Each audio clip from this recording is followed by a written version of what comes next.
USS Trever, DMS 16, Pearl Harbor, July 11th, 1942, Sunday. Underway Sunday morning for a destination unknown. The war had started December 7th, 1941 for us as we lay at anchor off Pearl City in the Pearl Harbor anchorage. From the day after the fatal attack, we and other ships like us formed an easy circle, screening the entrances to Honolulu and Pearl Harbor, extending from Diamond Head to Barbers Point. On December 8, 1941, the Trever was slated to begin a voyage to a West Coast Navy yard for a yearly routine overhaul. But because the NIPS chose December 7, 1941, for a stab that rocked the Western Hemisphere's isolationists, the Trevor's upkeep period had been delayed 6 months. May and June brought many changes to the already old Trever. Yeah, well, it's pretty good. I mean, it's pretty factual. All right, I could have written it. You could have written it. Okay. Yeah. Mr. Reed, can we go back to the beginning of how you ended up joining the Navy and where you were born and how you ended up joining and ended up on the Trever at Pearl Harbor? Born, I was born in Cary, Illinois. I had a cousin that was in the Naval Reserve in Chicago, and he also was an amateur radio operator. And I used to visit him, maybe once a week when I was growing up, and watching him 1, 2, 3 on the amateur radio. And I became interested in that, and he helped me get my amateur radio license. And this occurred in about 1937. How old were you about at that point? Well, I was in second year in high school. I don't exactly remember how old I was, but the fellows in their second year in high school were about a certain age, maybe 15. Yeah. Well, after I got my license out on the air, and I built a 1-tube transmitter, worked the station in Wisconsin. I think that was the first contact that I had. Built your own radio, right? You built your own radio. Yeah. All the amateurs back then built their own equipment. Now, did somebody join the Navy? Bill Puchell.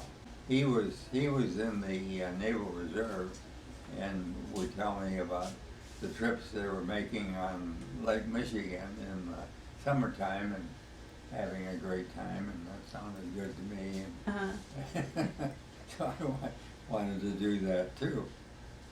And this was in my last year in high school. I was in the Naval Reserve. I was in there because I was an amateur radio, and the Navy was looking for amateur radiomen to make radiomen out of them. I graduated from high school in 1940, and I joined the year before. And the Navy came along at that time and was asking the Naval Reserve people to volunteer for a year's active duty with the fleet. Well, the fleet had been on the west coast of the United States, and they had moved them out to Pearl Harbor. That sounded pretty good to most of the Naval Reservists, and to get away from a real winter in Chicago. So a lot of them went at that time. I was, I think, a seaman first class because of my amateur radio status.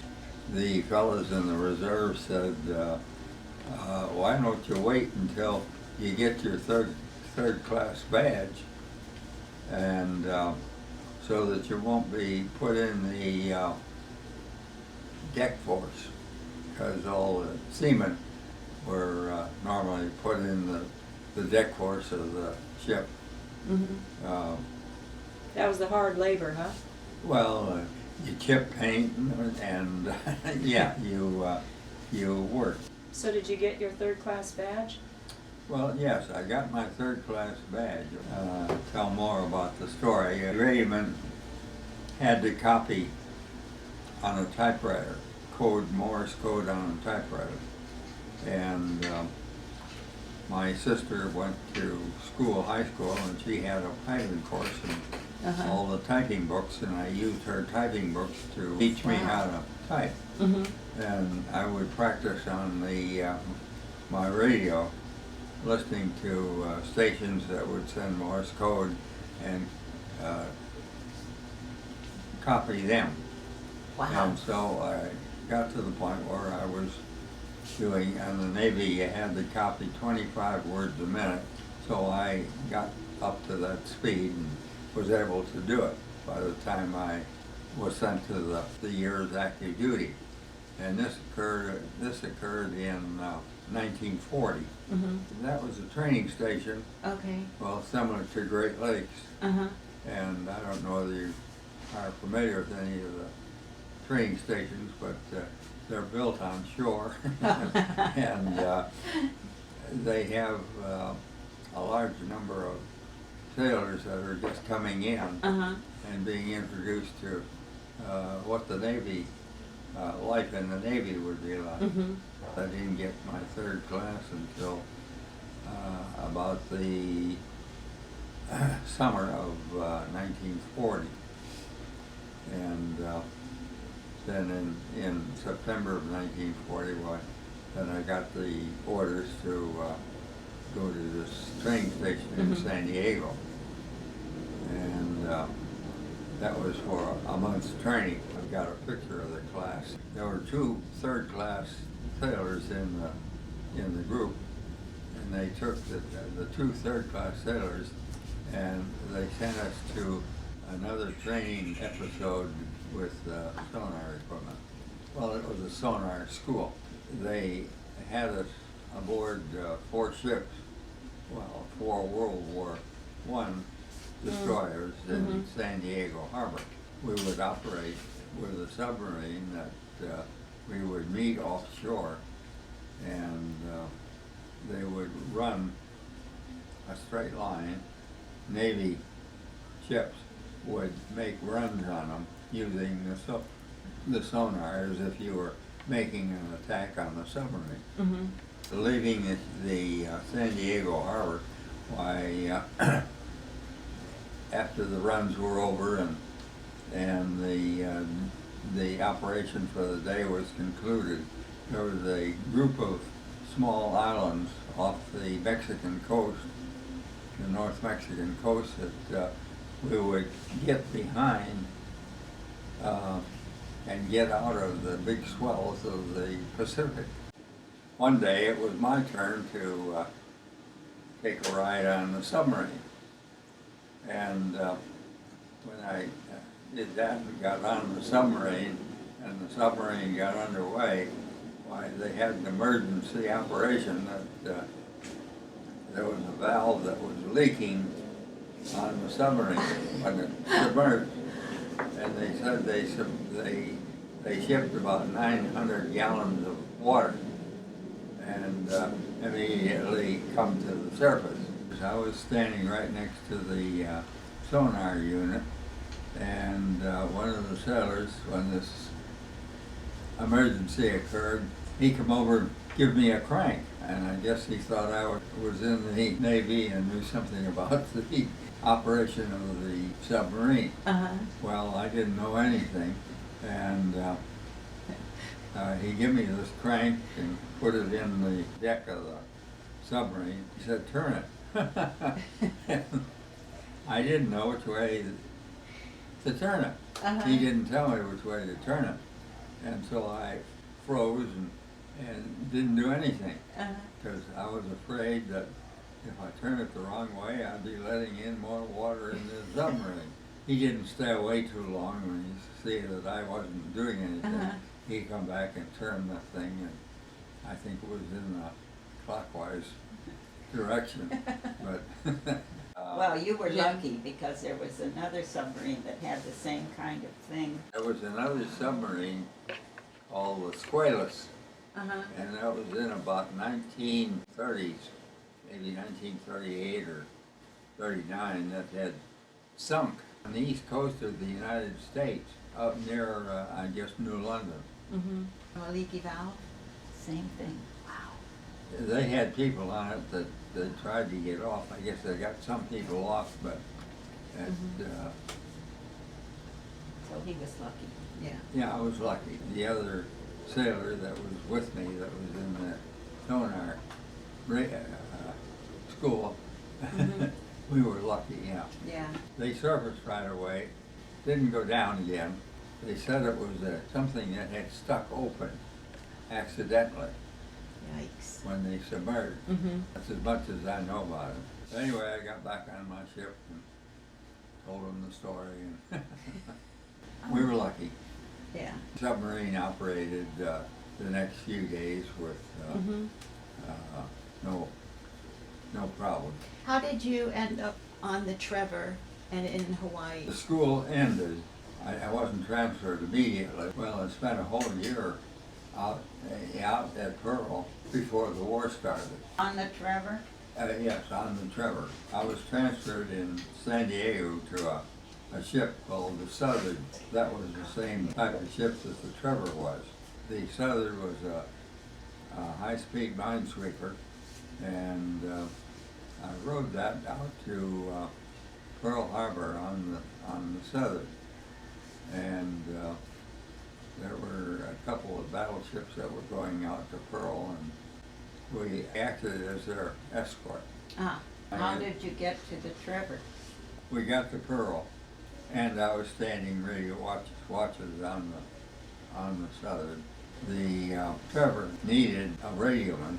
I was the last radioman to come aboard, and so they transferred me to the Trever. And they had an excess of radiomen on the Southern. Can I ask you, at that time, was there any sense that that we were going to be entering into the war?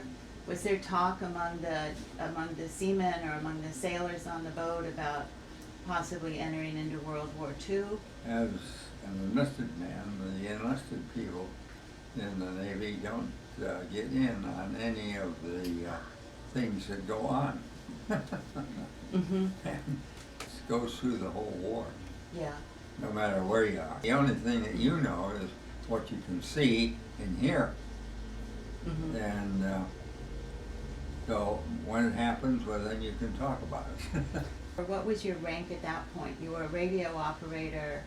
Well, when the war started, I was still a radioman third class, but it was getting to be almost a year that I was third class. You know, after you've been in the Navy a year and operating as a radio operator, automatically ready for a second class badge, and you get a little bit more money. That morning, December 7th, I had the duty in the radio shack. Ah. And this was in Pearl Harbor. This is in Pearl Harbor. Yeah. The radio equipment we had on board the ship was all World War I equipment, and it was battery operated. We had batteries next to the radio shack. One of the sailors had to keep the batteries with water in them. I guess it was about 100 volts to operate these receivers.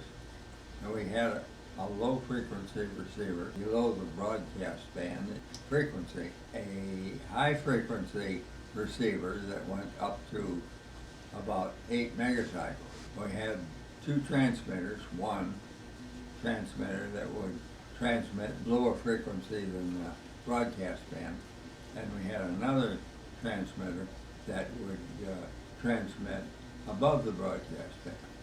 That was the standard equipment for World War I. How did you know that you were under attack by the Japanese? That morning, I had the duty. It was Sunday morning, and I was in the radio shack tuning in the station that I had to copy. Normally there was a NPM on the station on Oahu, and the station was fairly close, but it was an awful high-powered station, and they broadcast on a great series of frequencies, it was something that was called an intercept scad, that all the ships in the Navy had to copy it to make a solid copy.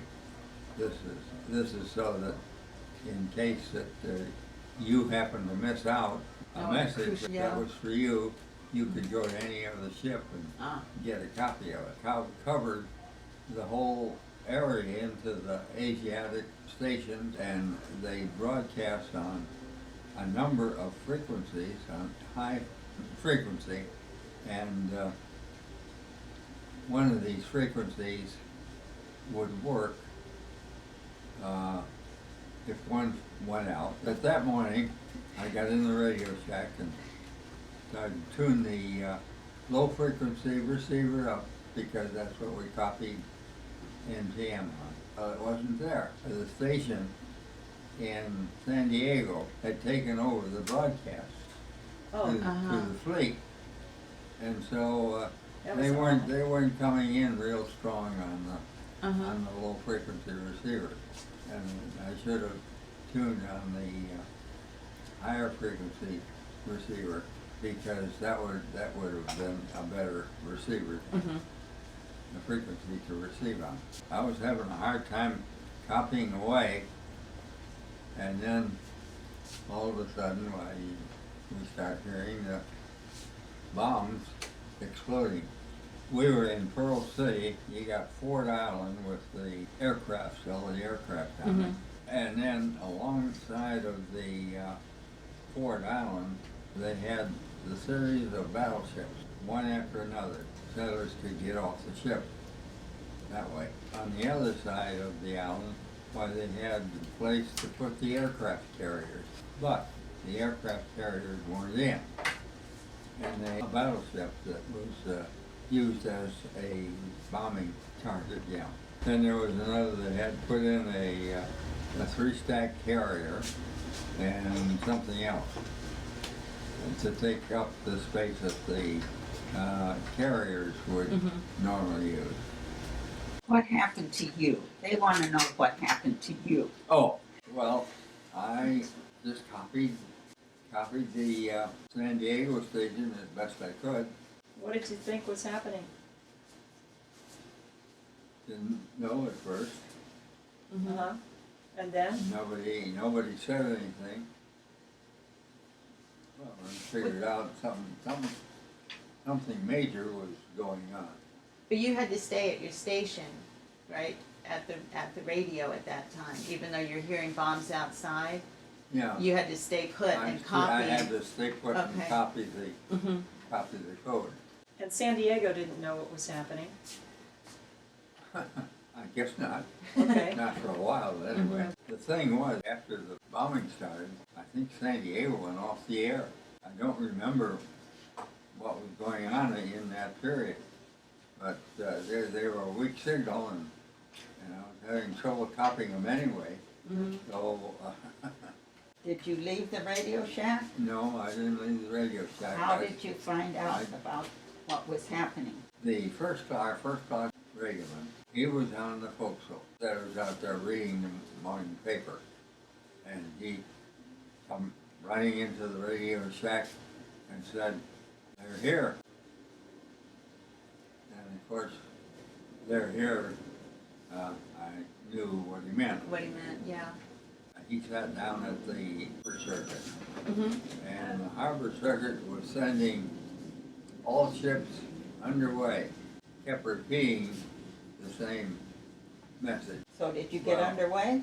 I went back to the other receiver, NPM came on the air and started broadcasting, and so I could copy them easy because they had a real powerful signal. I copied what they had to say, but they didn't say anything. They just sent the traffic that they had on. But no alerts, no maydays, nothing to really raise the awareness of what was going on at that point? No, they just, wow. you could hear the bombs, and the bombs were strong enough to shake our ship, and you could feel the concussion, and quite a ways away. That was the first attack. Planes flew away, went back to their carrier and got more bombs and come back again for a And- second attack. Were you underway by the time the second attack began, or were you No. still, no? We just stayed moored. Uh-huh, Our captain didn't get back to the ship, and so we were just waiting for him to come back, and we stayed right in that one spot. On the second attack, we had two 50 caliber machine guns, one on each side of the wing of the bridge. They took off. Planes come back on the second attack uh-huh, because Pearl City and where the aircraft carriers would have been, why, it's in a direct line. Enemy planes had to fly right over our stern, so it was a good shot for the 50 caliber machine guns. Wow. And that shook the radio shack, and that shook the signals out of the radio between the deck and the top of the radio shack. Well, that was filled with an insulation that had deteriorated, and that was come pouring down out of the. I read that, that the Trever left the harbor without the captain, without the commander. Without the commander, yeah, Uh-huh. without the captain. It did. Mm-hmm. And On the shore. we left with the captain of another destroyer. All the ships were just sailing back and forth at the entrance to Pearl Harbor. We located this captain's ship. They decided, he and the executive officer decided to swim over to their destroyer. And the only trouble is the tide was moving too fast, Uh-huh. and they couldn't do it. So he And came they back got- on board the They Trever. got back on board, and then the destroyer come alongside and streamed a long rope Uh-huh. in back of the destroyer, and it come right up alongside the Trever, and they could go up and grab the rope, and they would pull them aboard. So then you were left again without anybody in command? Well, our executive officer Uh-huh. was there, and he was quite confident. I mean, he could handle I think the ship better than the Yeah. captain anyway. That occurred, and we didn't have our captain, and we just sailed back and forth with the other ships. And then in the afternoon, they gave us the work to do Uh-huh. of going into the harbor and sweeping, making a magnetic sweep of the harbor. Well, this is different from the other sweeps that you make with the paravane. This is you stream a long piece of cable behind the ship, supported by an air hose that floated it, and then there was a big generator that created a real heavy current that circulated through this cable that was on back of our ship, and that made a big magnetic appearance. How did your sweep of the harbor go? Nothing. We didn't uncover any magnetic mines. We swept around Ford Island and back out. And what did you see? Well, we had a perfect opportunity to see all the damage to the battleships that were done. Yeah. There wasn't a battleship that was floating. Were you able to rescue anybody? Were there still people in the water? There were plenty of small boats Mm-hmm. that were around the battleship picking up people. Okay. Must have been a horrific sight. Ships come in from the States carrying a bunch of new sailors, and they'd be lining up on the side of the ship, and it was really something that took your breath away Mm-hmm. to see all that damage. Yeah. One battleship that got underway. Your situation, regular officers that were on that battleship had gotten off, and they left a Naval Reserve officer from Ohio Mm-hmm. on that ship. And Just read this. we saw him over here, and he gave a talk over here in one of the churches in Coral Gables. You did your tour through the harbor and you were searching for any mines. Yeah, What did you do after that? Were you able to dock the boat? Did you go back out to the front of the harbor? Sort of what was the plan on how to handle the next like 24 hours or 48 hours? Because no one knew if Well, the Japanese were coming back at that point, I wouldn't imagine. we went back and anchored in the Mhm. harbor. In the harbor? Yeah. And how long did you stay in Pearl Harbor after the bombing? We had a problem with our sonar. Mm-hmm. The sonar was not working, the transmitter, and it would receive, but it wouldn't send. We ended up going to the Navy Yard to attempt to get the thing fixed. Mm-hmm. At 2 o'clock in the morning, I was with the two old fellows that were working on this thing, and they discovered a relay wasn't working. You send the signal out, and then you have to wait for it to come back. Well, did you get it fixed? Yes, we got it fixed. And when did you leave Pearl? They gave us the duty, the minesweepers, of patrolling from Diamond Head over to Barber's Point to the north, which encompasses the Honolulu entrance and the Pearl Harbor entrance, Mm-hmm. the anti-submarine operation. How long did you do that? And we sailed back and forth. In April, we got orders to go to San Francisco, to Mare Island, the Navy Yard at Mare Island. You always said the Trever was a lucky ship. Why did you say the Trever was a lucky ship? The Trever was a lucky ship because we never lost anybody during the whole war. Oh my gosh. We were in situations where other ships were damaged and lives lost. I want you to tell them about the Typhoon. Well, the Typhoon didn't occur until we were coming back to the ship in 1944. All right, tell us about that. We were in Ulithi Atol, filled up all the tanks, and our fuel supply was very good when we hit the Typhoon. And So that gave you a lot of ballast. that would be a lot of ballast for the righting of the ship. And What happened in the Typhoon? the Typhoon, well, nobody was aware of what was happening. And whaleboats that were over the side, and the gig was over the other side of the boat. And as they started taking these big waves, the whaleboat and the gig filled up full of water and broke the davits that was holding it. And the ships, the small boats, beat down the side of the ship and were destroyed, or partially destroyed. And the gig, partially destroyed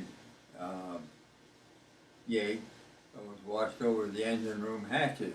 Our captain then thought that we may have to abandon ship, and he ordered the deck force to try to clear the wreckage of the gig off the engine room hatches so that the engineers could escape. Mm-hmm.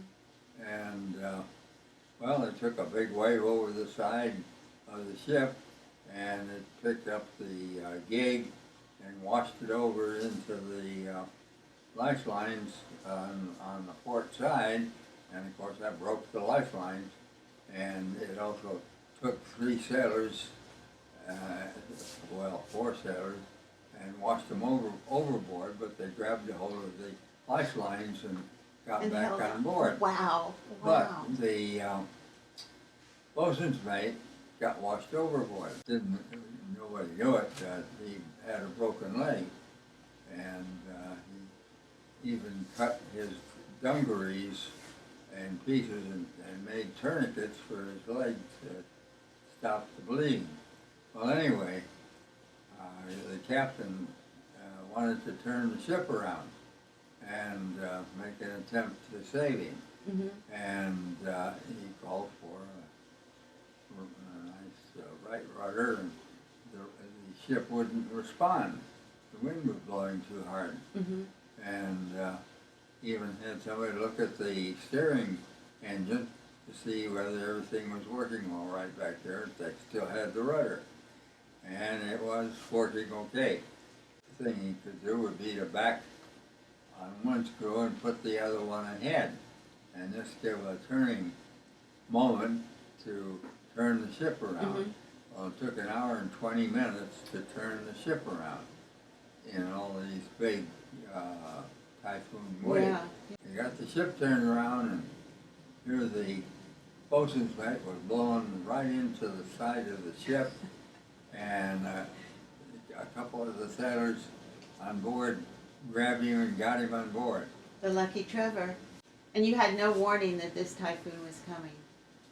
Well, no, there were no warnings in Yeah. those days of, it's not like today.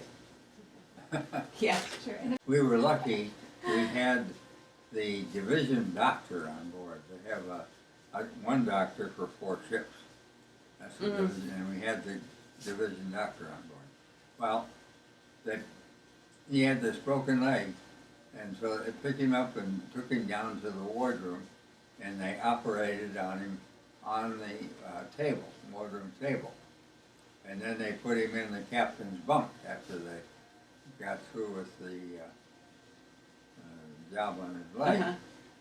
Well, the next day, they discovered he got an infection in his leg.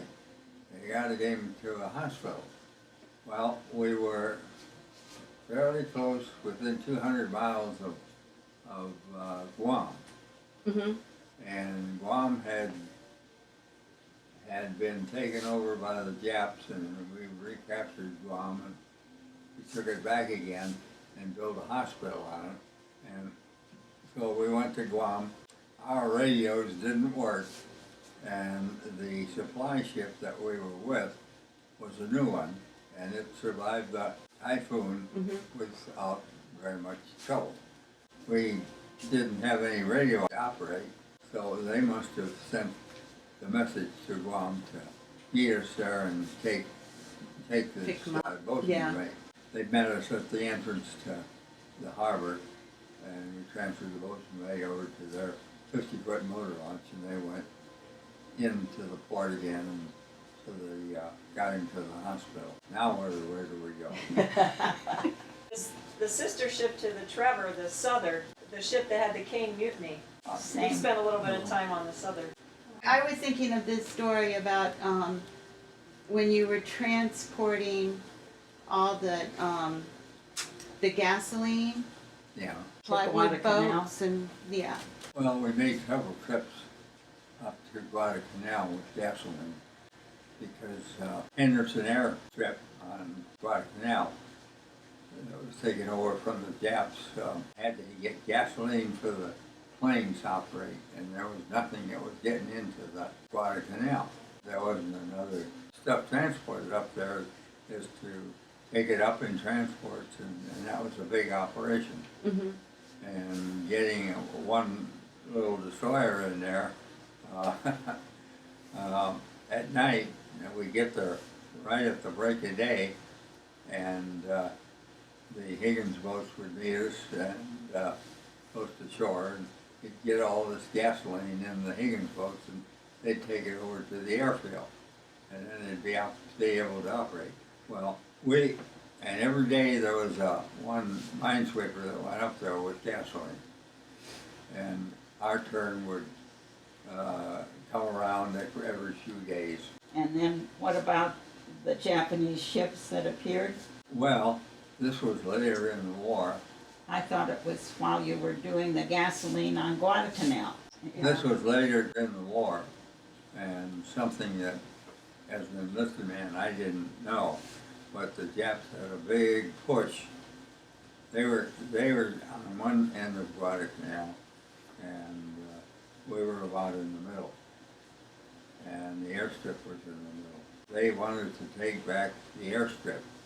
Because if you take back the airstrip, well, then their ships could come into Guadalcanal and didn't have to worry about being bombed from It was a really from the strategic airstrip. part.